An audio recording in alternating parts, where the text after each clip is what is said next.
Welcome. I'm Jessica Lonnie Rich, host of Inspire You and Me. It's an inspirational show where we talk to people who are making a difference. On this week's show, we have the Executive Director of Hawaii International Child, Kristine Altwies, author and columnist Bob Sigall, and the President and CEO of Adult Friends for Youth, Deborah Spencer-Chun.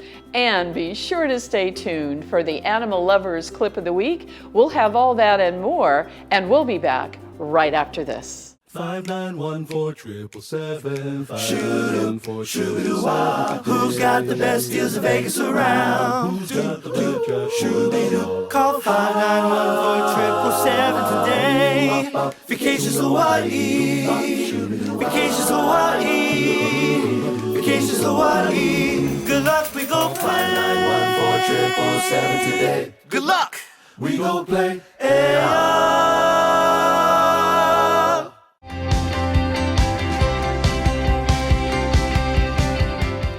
We are very pleased to have as our special guest on the show. She is the Executive Director of Hawaii International Child. Please welcome Kristine Altwies. Welcome, Kristine. Thank you for having me. Kristine, you have a wonderful organization.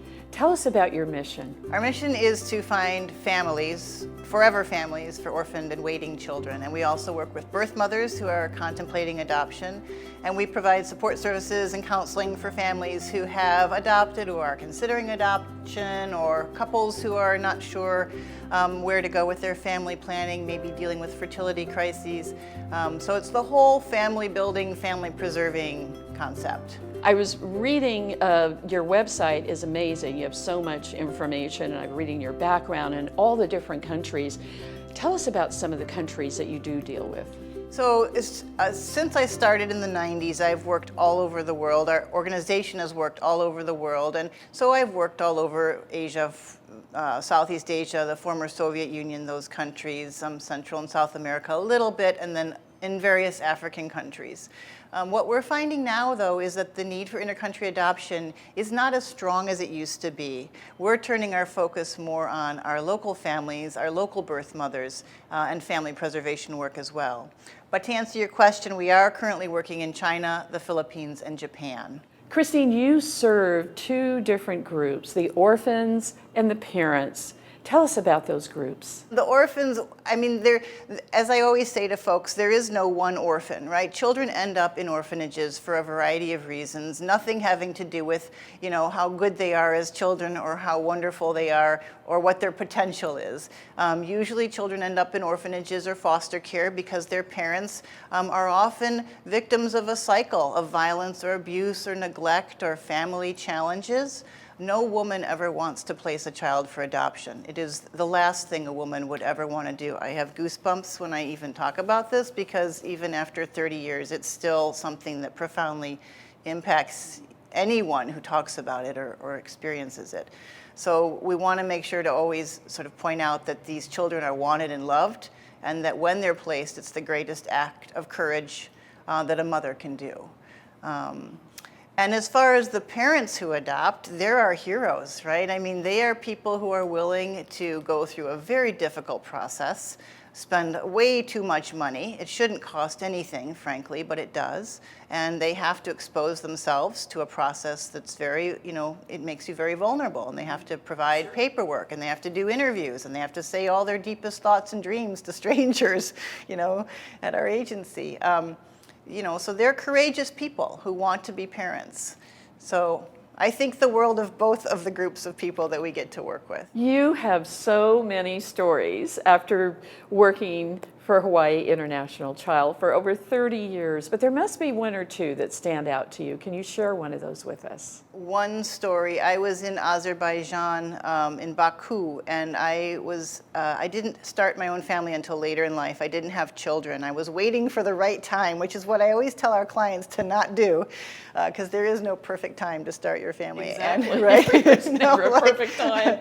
But I had no children, and I was in an orphanage in Baku, and I met a girl who I believe was meant to be my daughter, and she didn't become my daughter, but she was a child who, when I picked her up, I just felt electricity and sparks, and I had held hundreds, maybe thousands of children, at that point, and I had always felt compassion for them, but I hadn't ever felt that connection. And that connection to this little girl who I couldn't adopt caused me to then come home and look at my life and figure out how to become a mother myself. And I now am the mother to 5 children who I'm very grateful to be mothering and parenting. But I would have to say that that little girl is the story that I keep coming back to, that she was there for a reason and I was meant to hold her and feel things. Can you briefly walk through the adoption process for us? Well, what I would say is that you call an agent or an agency that can help you sort of talk through the ins and outs, because it's a very detailed process, and we want to make sure that you don't go into it with your eyes closed in any way. But essentially, you apply, you complete what's called a home study. We help you apply to the U.S. Immigration Authority for an advance approval to bring a child home. You travel after way too many months of sitting and waiting to meet your child, and you come home and you begin your life. I'm sure in the back of people's mind, I have to ask you a practical question. How much does it cost to adopt a child? Adoption is the same pretty much whether you're doing international or domestic, and I would say you have to prepare for anywhere from $20,000 to $40,000 spread out over the course of a few months, years. There are options for families who want to become parents. Foster care, the foster adoption program is a wonderful alternative for people who don't have the funds. And how many adoptions has your agency done, basically, in the last, since you first got started? So we say 3,000, and we've never really changed that number. That number's been the same for the last 10 plus years, but around probably 3,500. What is it about your agency that you haven't already shared with us you'd like us to know? It is run by people who have heart and compassion and commitment. The women who work with me are angels who do it for love and who connect with every client who walks in the door and are committed, and without them we wouldn't be able to do the work we do. So I would say people should know that anyone working in social work probably is there for the right reasons. Because it's not always easy, and they obviously get a lot out of it.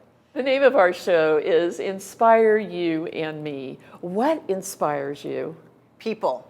People inspire me. I think that it's impossible to go through life, allow yourself to connect with people and not be inspired by people, because if you get to know pretty much any person, you'll find something in that person that, if you allow it to resonate with you, will inspire you to be your best self.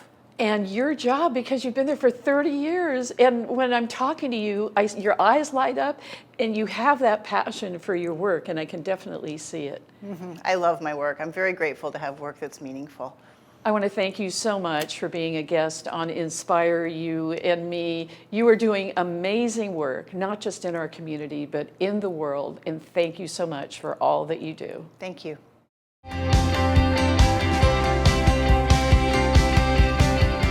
The law firm of Cronin Freed is proud to sponsor Inspire You and Me, a show about people in our community who are making a difference. I'm Rick Freed, and our law firm of 16 attorneys handles major injury cases, choosing to devote our considerable talent and staff to those injured people and victims for whom we can make a great difference.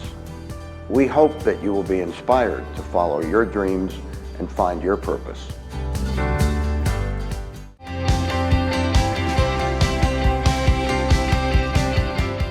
We are really excited to have back on our show. He is a popular author. He is also a popular columnist for the Honolulu Star Advertiser and a historian of Hawaii people, places, and things. Please welcome Bob Siegel. Great to be with you, Jess. Bob, we're here to celebrate your 500th column. How did you get started? You know, so much of my life is an accident.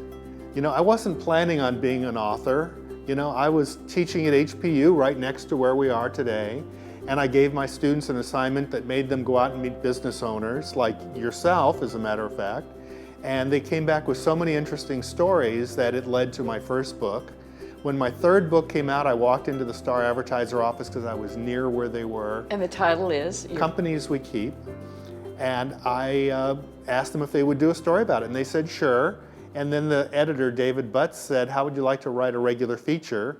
And that was 9 years ago that I've been writing Rear View Mirror every Friday now for 9 years. And recently I had my 499th and 500th column. You have so many stories to tell, but what are your top three? One of the ones that I have is about Joseph Campbell, who was an author. He married into the Dillingham family and moved to Hawaii in the 70s. And he wrote a book about myths and legends. And George Lucas, the creator of Star Wars, said if it wasn't for his work, he never would have been able to finish Star Wars. So he called Joseph Campbell my Yoda. That is amazing. Now, for those people who are watching that may not live in Honolulu and are not familiar with the Dillingham family, can you just share with us? Ben Franklin Dillingham built the railroad on Oahu that connected the sugar plantations with the processing facilities and the harbor. He was one of Hawaii's top businessmen. His son became a contractor. They built Ala Moana Center. They built Pearl Harbor, the first dry docks at Pearl Harbor. They built most of the military bases in the Pacific. Most of the condos in Hawaii were built by the Dillingham Company. Amazing. Definitely a prominent family. And Ala Moana Center is one of the largest outdoor shopping centers in the United States. It used to be swamp, and now it's worth $1 billion. Amazing. So let's circle back to your other top stories. Well, one of them is Earl Finch. Tom Moffat and I were talking once. He says, you should do a story about Earl Finch. I'd never heard of him. And so I looked into him, and Earl Finch was a store owner and rancher in Hattiesburg, Mississippi, where Camp Shelby was, where all the AJA soldiers who joined the 442nd were sent for basic training in 1943. And he saw a couple of them on the street one day, and he says they looked so lonely. He invited them for dinner at his house with his mother and found out that they were not allowed in the USO because they were Japanese. Oh my gosh, I never knew that. So he created a USO just for them. He ended up moving back to Hawaii, moving here to Hawaii for the first time. He went into business with Tom Moffat. They put on over 30 Your Show of Stars concerts with Ralph Yampuku at the Civic Auditorium. Over 800,000 people attended these concerts. What a great story.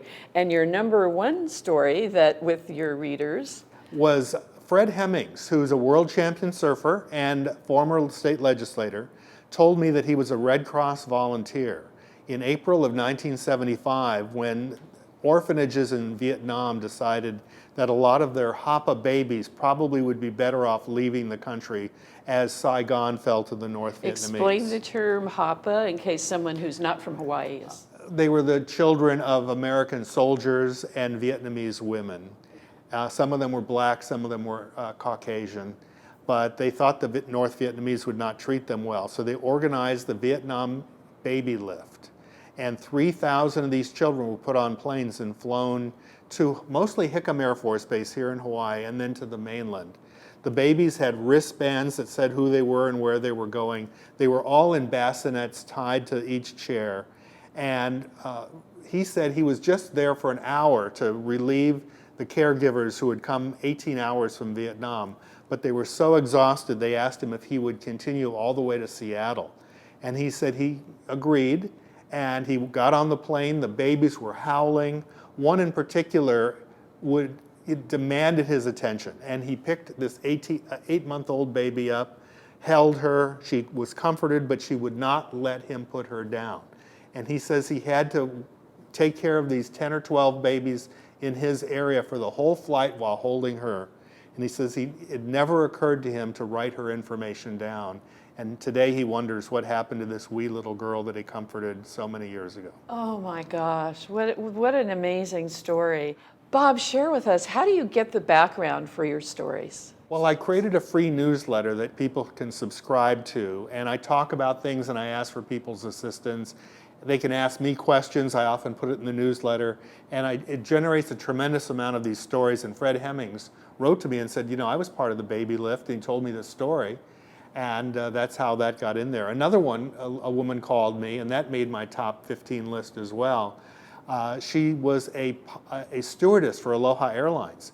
And she said her skirt flew out the window of the airplane. It was a DC-3. Oh my goodness. She said it was her first couple of months on the job. She was carrying a tray of pineapple juice. Somebody's elbow knocked it. She pulled it into her lap so it wouldn't spill on the customers, and it got all over her skirt. So she changed, washed her skirt out. The plane you could open the cockpit windows. So they did, and she held it up, and it started to dry, so they opened it a little more, and it flew out. And she was now out of uniform. She was wearing a pair of capris. So they said, call my mom and ask her to bring me a new uniform. And unfortunately, all the planes in the Pacific used the same radio frequency. So almost everybody in Honolulu found out that Patty Smart lost her skirt out the window of a DC-3. The title of our show is Inspire You and Me. What inspires you?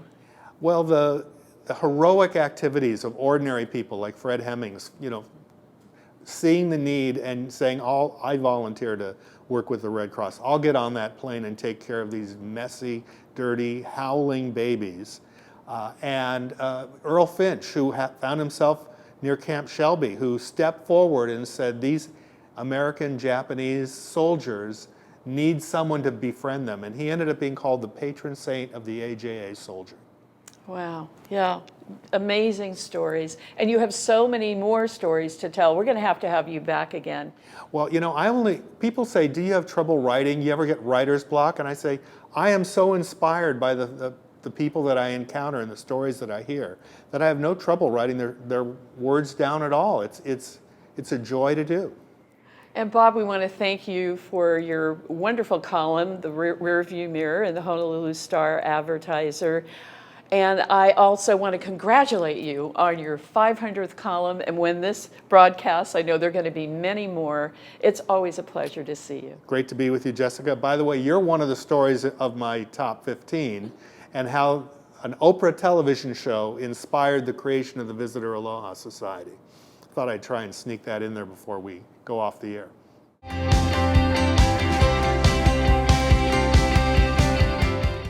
Unique, majestic, inspiring.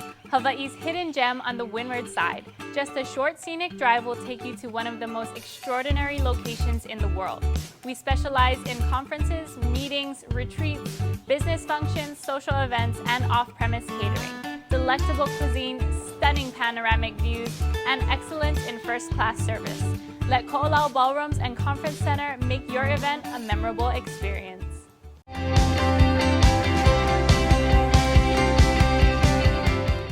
We are very excited to have as our special guest on the show. She is the president and CEO of Adult Friends for Youth. Please welcome Deborah Spencer-Chun. Welcome, Debbie. Oh, thank you for having me. Debbie, you've been with Adult Friends for Youth for 33 years. You don't even look like you're 33. But share with us, for those people who are not familiar with Adult Friends for Youth, what is your mission? We want to stop the violence in the community. We want to create more peaceful community. And we really want to help our kids thrive in this world. And so, we believe that, helping kids go from destructive behavior to more constructive behavior has worked. And, we do it in groups. So we're not working with individual kids. We take a whole group. So if a kid is referred to us, we look at all of their friends. And then we say, okay, let's work with everybody because they impact each other, right? So they influence each other, right? Yeah. You just mentioned destructive behavior among the youth. Let's talk a little bit about that. Yeah, a lot of our kids, they get into a lot of fights. They've been traumatized their lives too, yeah? Growing up, not only in the home, but in the environment. They're growing up in very impoverished communities. And so they see a lot of violence, they see a lot of drugs, they see all kinds of things that are very negative, and it impacts them. And so, even if they try to do better, it's that pressure, it's that environment. So, they tend to fall into that cycle. And our goal is really to break that cycle, and it takes time. There's no magic bullet to this work. You really got to be committed. And so we average about 3 to 4 years with most of our kids. But I think the grateful part is that we can work with the groups so that they can influence each other, either negative or positive. And so our goal is to get them to influence each other positive. So it's been successful. We have over 80% success rate. Debbie, you affect the lives of so many youth. But how do you get involved? Well, most of the youth are referred to us in various ways. So a lot of it is to the schools when they're being violent on the campus or disrupting, in some manner on the campus. The schools will call us, and then we'll go in, and then we work with the groups. We also get referrals from the community legislators, other kids refer. We've had former gang members refer new gang members or generation, younger people that they've seen in their community. So it's various ways that we get the kids. And then it's a matter of engaging them. And that's the hard part, really building that relationship, that genuine relationship, because so many of these kids have had multiple people in their lives. And so they need that consistency, and they need to know that you really do care for them. And so that's the beauty of it, and we're there for them 24/7, so. Now, you mentioned that you go into the school and you have programs. Tell us a little bit more about that. So we work with various schools in the community, and we go in there and we try to meet with the kids once a week, so it's the consistency, they know, but we rotate through the period so they're not taken out of the same class. But most of these kids are failing, so the goal is to keep them in school. And so if we're doing the counseling on the campus, we know at least they'll come to school. And maybe just for that one day that we're having counseling, they're coming to school, but eventually they're coming more often, and then they can see that they can fit in. And then we have other programs, to help them get connected back to school. How many youth do you help per year? Oh, that varies. We have so many programs, but approximately now we're up to about 600 kids. So, and that's, one of it is we do a mobile assessment center from Eva to Makaha, and these are kids who are status offenders who get cited by the police. So we partner with the police, and then we try to get them services right away instead of going to the court system. So the goal is to get them, services right away instead of stuck in a system. And so, we've had about almost 300 kids just from that program alone. You must have so many stories to tell because you've helped out so many youth. Tell us about Mo's story. Mo was another one. He, at 9 years old, got into the gang. We met him at 13. Very angry kid. Came from a good family, but the environment, that's an example of the environment sweeping him in. There was a lot of gang members. He got involved. But at the age of 18, he was involved in a drive-by shooting. He was looking at life without parole. Eventually ended up beating the case of self-defense, but he was going in and out of prison, and it was a struggle because he couldn't find work outside of prison. So he just found, it was a struggle. And eventually, we were able to convince him, try school. If you can't get a job, let's try school. He was a really smart kid, gifted and talented when he was in middle school. So, why don't we try? And, he's a long-standing client. He was a client for us for 10 years. He eventually tried school, did really well, went on right through his master's, and now he works for us, and he's been with us 20 years. Amazing. He is amazing. And every time he tells his story, I cry. I know. Well, I've heard him tell his story, and he credits you a lot for saving his life. And that's what we're all about. And I think about, if we didn't save his life, what would have happened, because he saved so many other lives. And so, it's that circle that we can build, and make it stronger. So, you could save, and people say you save one, but we say we can save many at one given time. So, the name of our show is Inspire You and Me. Debbie, what inspires you? What makes you tick? My parents. My parents was there. Both passed. We were poor, but they always inspired us to keep going and get back to the community. Because what you give, it's come back. And I see it with the kids that we work with. I see it with the youth that we give our hearts to. And they do so well in this community. Sorry, I get teary-eyed, but it really is about, and so we want to provide family, that sense of family for our kids, so. And you do that, and it must give you such a wonderful feeling to know that you have made a difference in so many lives. I'm just fortunate that they allow me to work with them. These kids allow us to work with them. But if I look at their lives, I credit them because I see so much that they go through. And I think, wow, my life was tough, but their life is tougher. And, and in this pandemic, it's made things even worse. So, we keep going. And when the pandemic hit, You know, we were thinking, well, how do we shut down and close the door? But the staff said, no, don't close the doors. We got to keep going, Deb. And so we did, never stopped. Debbie, thank you so much for everything that you're doing for the youth, for the family, because when these youth, they're our future, and you are making an amazing difference in the world. Thank you. Thank you so much, and you're doing such a great job. Thank you, Jessica, for everything.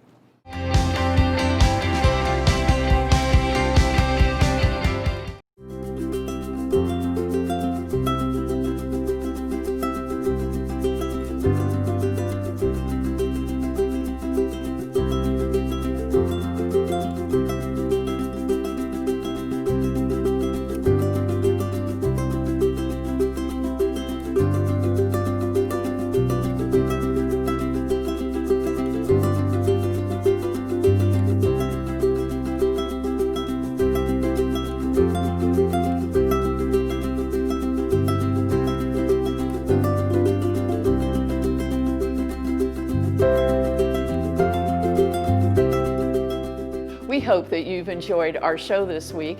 I'm going to leave you with a rich thought for the day. It's by Zig Ziglar, who said, "Gratitude is the healthiest of all attitudes, and the more you express gratitude for what you have, the more you will have." Think about it. Until we meet again, I'm Jessica Lonnie Rich. Take care. Oh, my, it's a beautiful world. I like surfing Waikiki. I like to paddle out beyond the white breakers, where a man can still be free, or a woman if you are one. Yes, I do like surfing Waikiki. My, it's a beautiful world. My, it's a beautiful world. Oh, my, it's a beautiful world. My, it's a beautiful world.